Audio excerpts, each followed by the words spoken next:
I think I'd be pretty safe in saying something that I don't think any of us would argue about, is that when you go to the menus in Adobe Photoshop, there's a lot of stuff under these things.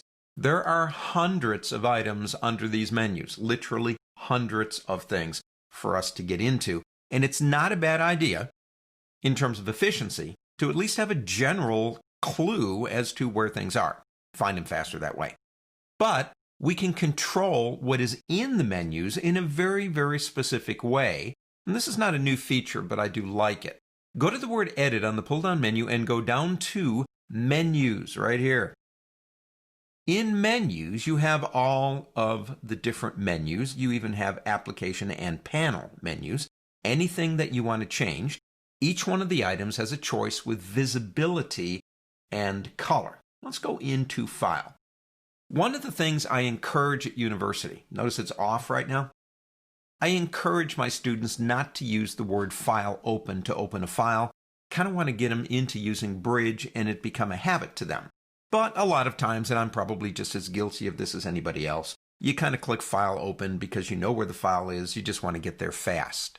So what I try to do is remove things that I don't want them using. Now notice, I'll go ahead and turn that back off.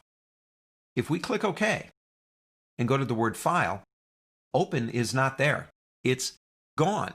Suggestion. Are there things that you absolutely never use? These are really long menus. You could turn off the things you don't use and save yourself a little bit of space. Let's go back here and go into Menus again. Now here's another one. Let's say there are certain things in the menus that you like, but takes your eyes a second to find them. Well, say for example, you use Open as Smart Object quite a bit. And so we come over here and we change the color from none to some color that you would use, like maybe, how about a red? Now we'll just do one. We click OK. We come back to the word File, and there it is. It's highlighted for you. That makes it easier for you to find it. Let's go back here again. I've made some changes to this menu. I've turned off Open, done several things. Let's say you really do a major rewrite to that menu.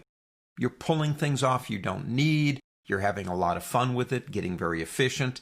And tomorrow you come back and go, I really wish I hadn't done that. It's going to take me an hour to put this thing all back together again. Not really. If you want to, just come up to the word Set, and you'll see it says Photoshop Defaults Modified, and that's a copy. If you click here, there's defaults for Photoshop. If you click that button, everything will go back to the way it was. But if you've made changes, you can make your own sets by clicking this button right here and have as many sets as you want. I mean, there might be a reason why you work specifically in a certain document or in a certain workflow where you hardly need anything in those menus except a couple of things. If you've got the time, it's really not a bad idea to set it up, and then you could save the set, activate it when you need it. One more thing, I mentioned this a little bit earlier, but I'm going to do it again.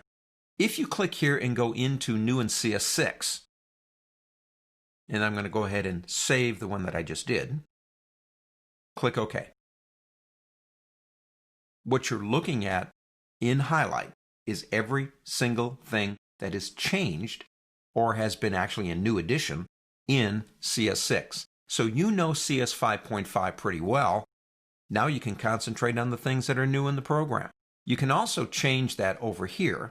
Notice we're on Essentials, and there's new in CS6 too. Here's the difference.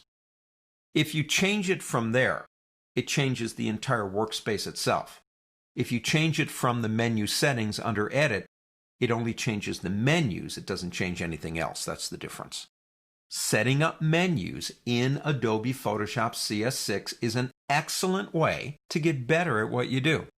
Remember our goal: reduce complexity, increase creativity. On to the next.